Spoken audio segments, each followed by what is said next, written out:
Hi friends, welcome back. My name is Leslie of Silver Moon's Coloring Studio. I'm so glad you're here.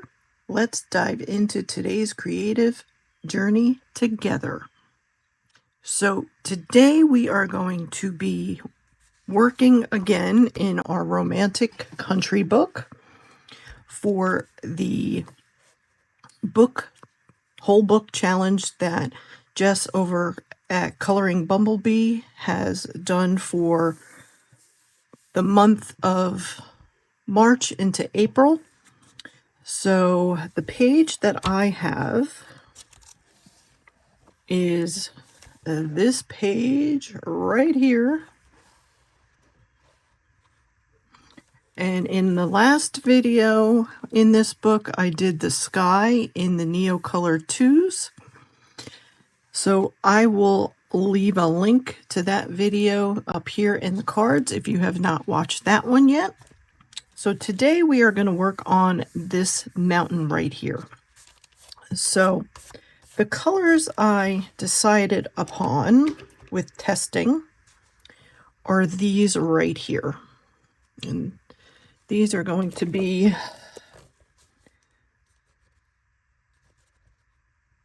this is the bottom. So we are going to start off with charcoal gray. So that's going to be the very bottom. And then I have sepia, which would be the next layer. And then we're going to go to Van Dyke brown. And then we are going to go to an olive brown. You can see that. And then I have chosen chromium oxide green.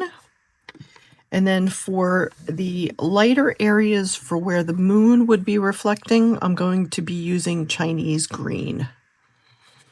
So those are the colors that I've chosen. So again, what we're going to do is I am going to speed this up a little bit, and then I'm going to add some nice, calming, relaxing music. So I hope you all enjoy the process. I'll see you at the end.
Okay, so that is what we are basing our mountain in. So this is what we are basing our mountain in. And we did pretty good. We have nothing coming through on the other side.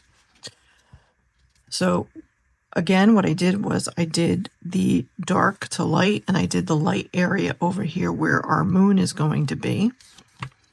And so then when we go to use our colored pencils and stuff, then we'll be able to go in and do quite a bit of nice shading and stuff with the different colors. So that is today's video. So thank you for joining me today, and I will see you next time under a gentle silver sky. See you on part 3. Take care, everybody. Bye.